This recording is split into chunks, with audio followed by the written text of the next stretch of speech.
Joining us now is Meriem Rejouy, President-elect of the National Council of Resistance of Iran and a longtime leader of the principal Iranian opposition movement. A metallurgical engineer by training, Mrs. Rejouy lost her elder sister at the hands of the Shah's regime, and later her younger sister, brother-in-law, and sister-in-law to the Ayatollah's regime, a profound personal sacrifice in Iran's long struggle for freedom. For decades, Mrs. Rejouy has championed democratic change in Iran. Her widely cited 10-point plan calls for free elections, the separation of religion and state, gender equality, the abolition of the death penalty, and a non-nuclear Iran. Mrs. Rejouy has addressed lawmakers across the United States and Europe and remains one of the most prominent voices in the world calling for a democratic future in Iran.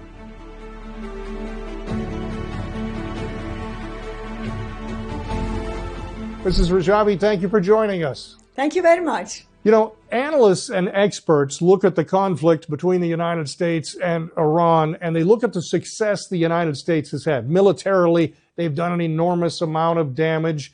You've seen relationships change in the Gulf. The United States relationships seem to be even stronger, and Iran seems to be on its own. The leadership has been cleaned out. Not only the supreme leader, but many of the top leaders have been cleaned out there.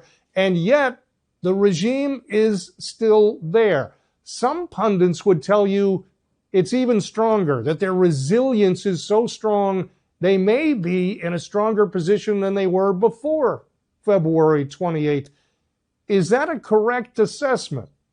به نظر من این تحلیل اشتباهه. In my view, this assessment is incorrect because the regime is at its weakest point in the past 48 years. The super crisis that led to the January uprising have not only remained unresolved, but have in fact intensified after the war. This assessment overlooks two key realities. First, the executions in recent weeks demonstrate the regime's deep concern about defiant youth and resistance units. This reflects the strength of the resistance and the weakness of the regime. As you know, in the past month alone, at least 23 political prisoners have been executed. 8 members of the MEK and commanders of resistance units. Here, I have with me the pictures of these 8 people. And also 15 others who were participants in the uprising. And again, I have with me here their images of these 15 people.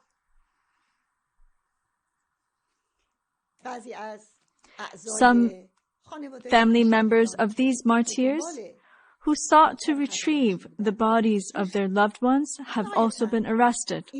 Finally, the analysis you mentioned underestimates the explosive state of society and the accumulation of public discontent in Iran. The regime has no way out of these crises. Do not forget that just 1 year before the fall of the Shah's dictatorship, some were calling it an island of stability, while others claimed Iran was not even in a pre-revolutionary phase. Yet, we saw that contrary to those assessments, the Shah's dictatorship was rapidly overthrown. You mentioned the executions that have gone there, and human rights groups are saying there have been a couple of dozen, and you mentioned 8 of those are MEK members. Why do you think the regime, the Iranian regime as it exists now, is carrying these out? But more importantly, what's the message that sends to the rest of the world? The regime's objective in carrying out these executions is to prevent an uprising and also to instill fear in the people who rose up in January for freedom and the overthrow of the regime. It knows that the war will eventually end and that the already explosive conditions in society will become even more intense, with larger uprisings on the horizon. Therefore, on the one hand, it seeks by its own calculations to instill fear and terror among the public, especially the youth, to deter them from pursuing protest and rebellion. On the other hand, it aims to prevent young people from joining resistance units and to halt their expansion, because these units play a significant role in organizing, spreading, and sustaining uprisings. However, what the regime fails to grasp is that it is confronting a generation that is in no way willing to tolerate the mullah's crackdown and suppression. This is a generation that has found its path in organized resistance and is prepared to pay whatever price it takes. As Thomas Paine said, we have it in our power to begin the world over again. You have long talked about how overthrowing the regime would take actual resistance on the ground. You've been very clear that needs to be people on the ground. What would that actually look like? How would that realistically unfold? And then what credible alternative exists if that effort for overthrow is successful? The clear alternative and the proven solution to the Iran question is change brought about by the Iranian people themselves through organized resistance and resistance units. Our specific strategy for overthrowing this regime is centered on the fusion of two elements. One is popular uprising and organized resistance, including the resistance units. Both elements have been tested and can be observed. On the one hand, the social conditions are far more explosive than during the January uprising, and there is no doubt that larger uprisings are on the horizon. On the other hand, organized resistance is far more prepared than in the past. Resistance units, only during the January uprisings, carried out 630 operations against repressive centers to protect the protesters.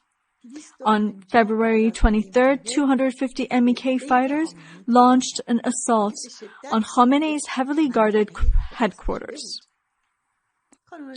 Resistance units, in their quantitative and qualitative expansion, have evolved into organized units of a liberation army.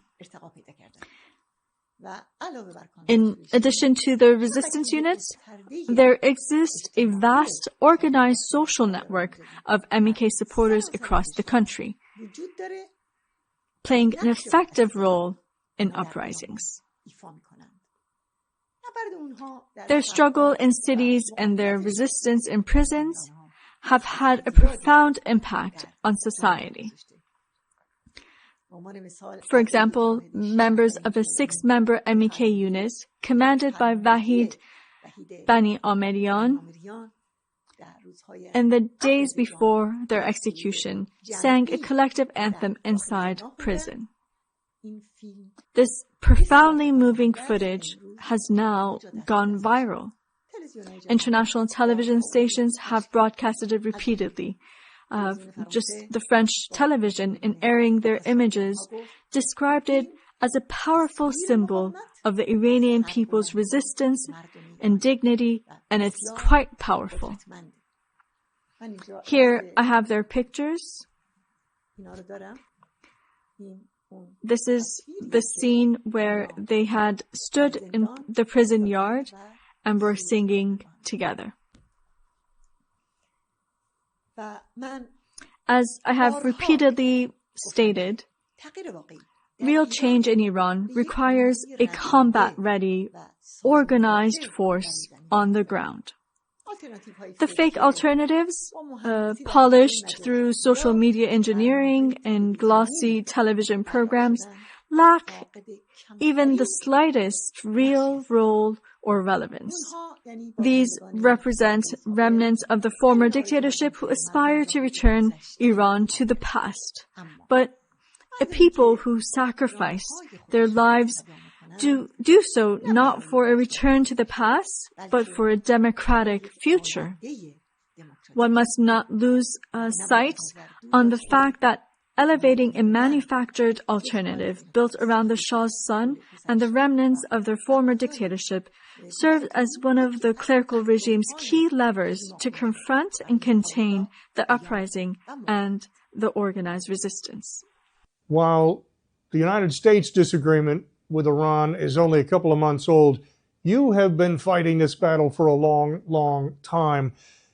What is your plan? Do you have a specific plan for Iran's future? And if there is a regime change, what would the transition look like? We, the Iranian resistance, have presented a clear political roadmap for the period following the overthrow of the current regime.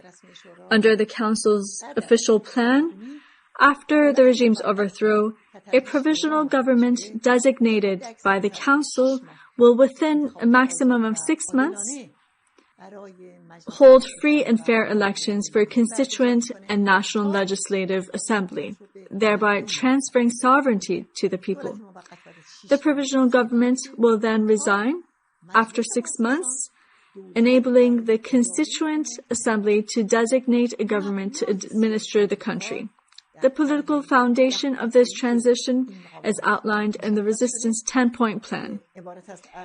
A republic based on the separation of religion and state, pluralism, freedom of parties and the press, the abolition of the death penalty, gender equality, an independent judiciary, autonomy for oppressed nationalities, and a non-nuclear Iran.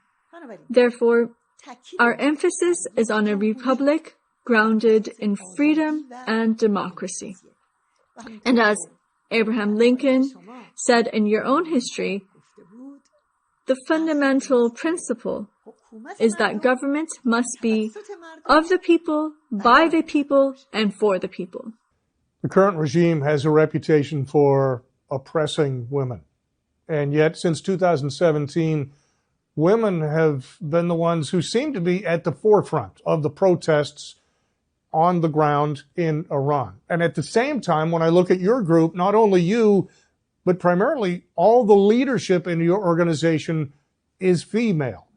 Is that coincidence? And how is it that women are taking such a strong role in a country that has tried to hold women down? I must state clearly that this coincidence in timing is not accidental at all. The reality is that the prominent and active role of Iranian women in the nationwide uprisings of recent years was not spontaneous or created overnight. Rather, it is rooted in 48 years of struggle by Iranian women in the political and social spheres, as well as in the arenas of military battles, where MEK women played a leading and pioneering role. Under this regime's rule, thousands of courageous women activists and MEK members have been arrested, tortured, and executed.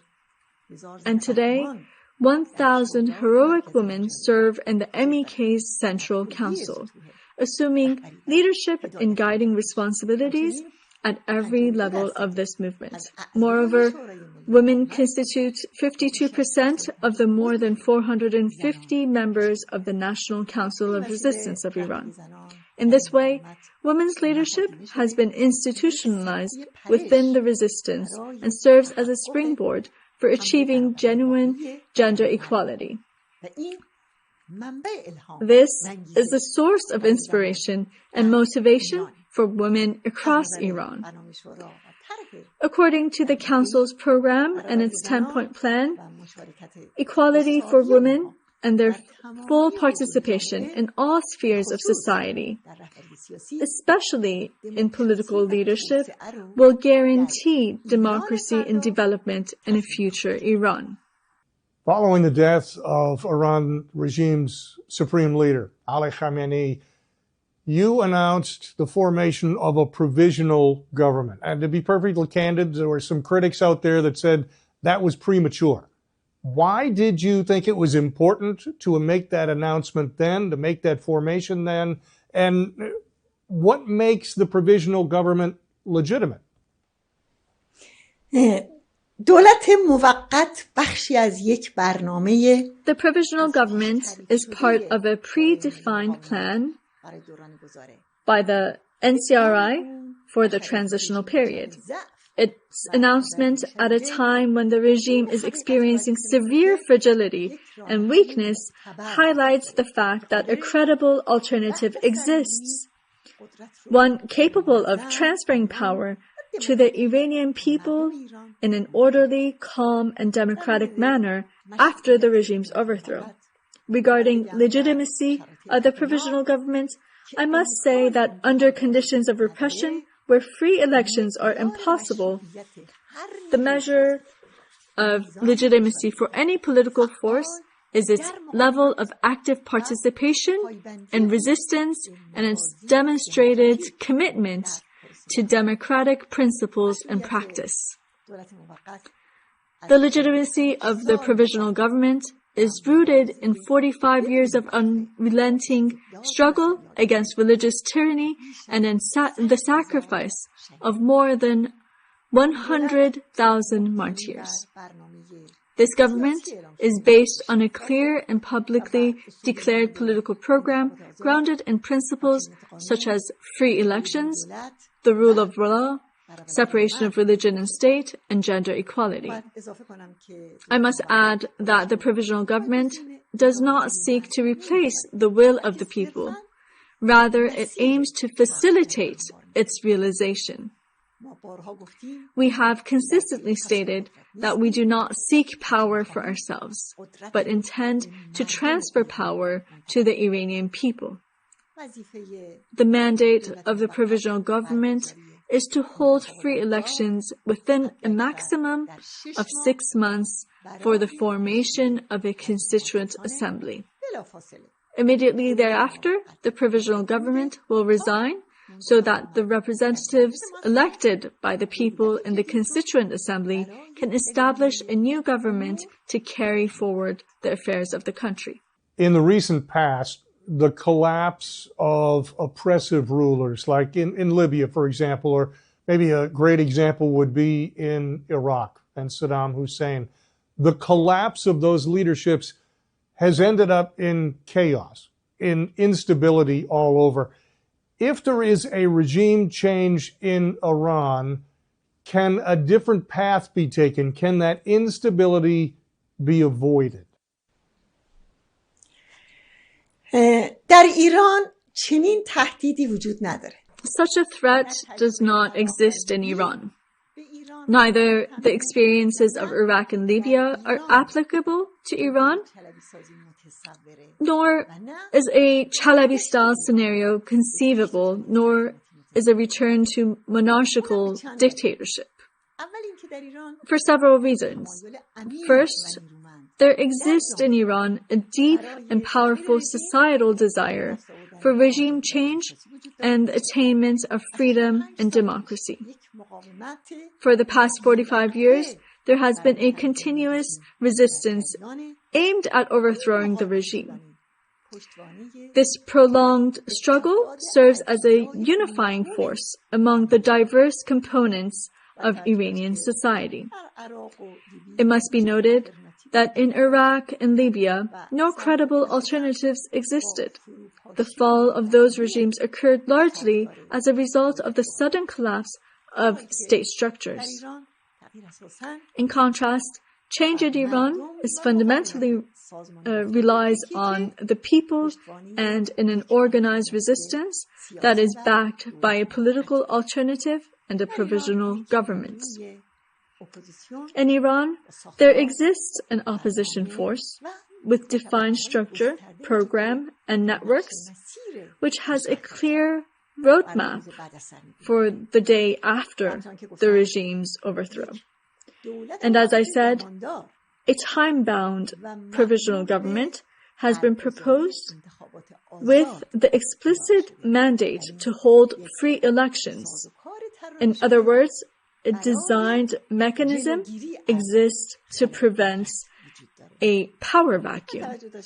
It must be borne in mind that Iran possesses a long-standing national identity and a deeply rooted, cohesive social structure.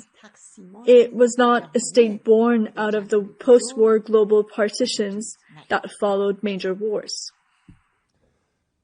Your critics say that while you have a strong presence, you and your organization have a strong following abroad, they question how much of a following you really have inside the borders of Iran. Is there concrete evidence? Can you lay out examples of where the NCRI has a following on the ground? از همین اعدام‌های روزانه توسط رژیم شروع کنیم. Let us begin with the regime's daily executions themselves. If the MEK did not have and does not have a social base of support, why do the clerical rulers persistently execute its members? As I mentioned recently, 8 MEK members were executed in just 3 weeks. In total, more than 100,000 members of the resistance have been executed by this regime. In this book that you see here, this book has the names of 20,000 of them have been compiled under conditions of severe repression. Their names and pictures are seen here. Therefore, if the resistance had no base in Iran, it would not have endured for 60 years. Indeed, it would not have survived even 6. Resistance units carried out over 4,000 anti-repression operations in the past year alone. Is it conceivable for such a scale of operations to occur without a broad social base? During the January uprisings alone, 2,000 MEK members disappeared, killed or imprisoned. Yet, at the same time, we are witnessing a growing number of women and young people joining the ranks of the resistance units. Senior regime officials, including Ali Khamenei, have repeatedly acknowledged that the primary threat inside Iran is the MEK and that it plays a pivotal role in inciting uprisings. For 45 years, the slogan, "Death to the MEK," has been a staple of the regime's official and religious ceremonies.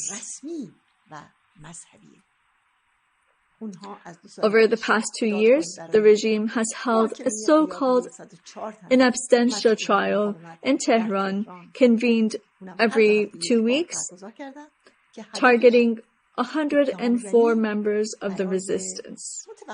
Its purpose is to level accusations in an effort to halt the growing trend of youth joining the movement.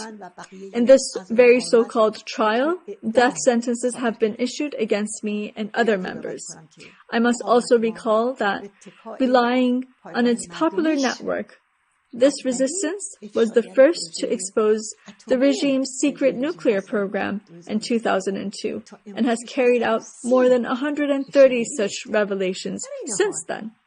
At the same time, it is precisely this domestic social base that has enabled this resistance to maintain its financial independence to this day.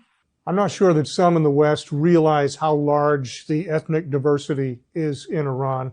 And diversity can be a great asset, but it also creates some challenges. You talked earlier about your 10-point plan. In that plan, do you have specifics to how to meet the various demands or the various needs of all these different ethnic groups within one nation?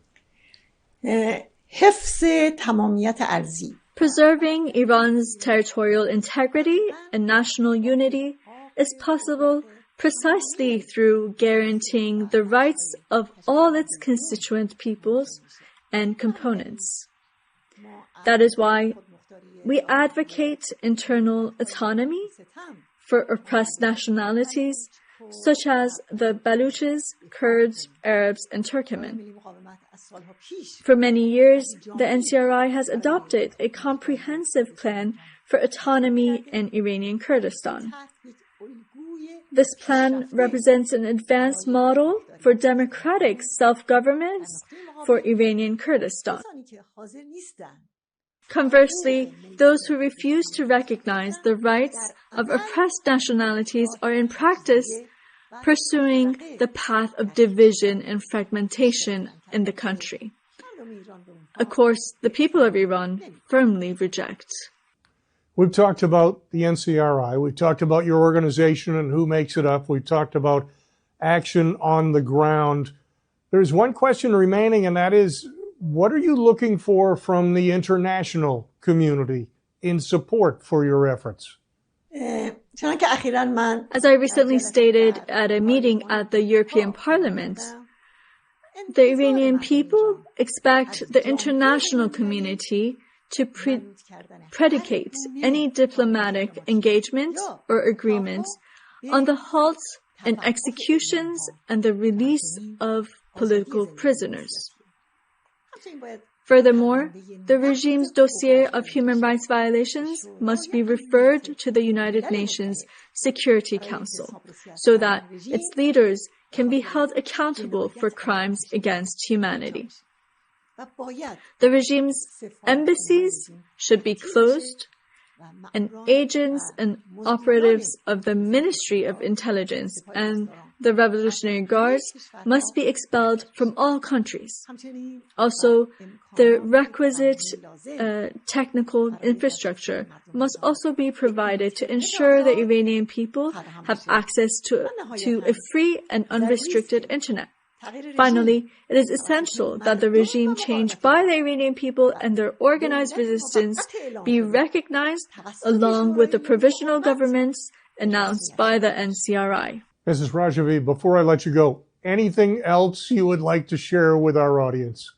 Thank you, and allow me to say a few words and to repeat that 4 decades ago, the Iranian resistance, with its deep understanding of the nature of the religious dictatorship in Iran, emphasized that this regime is incapable of reform and that the only solution is the overthrow of this brutal dictatorship.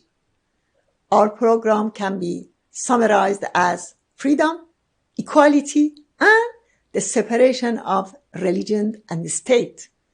Our struggle and sacrifices are not aimed at gaining power, and we do not seek to share power. Our only goal is to establish popular sovereignty and democracy. Thank you again. Thanks for doing it with us. We appreciate it. Meriem Rejvi, President-elect of the NCRI, we wish you well.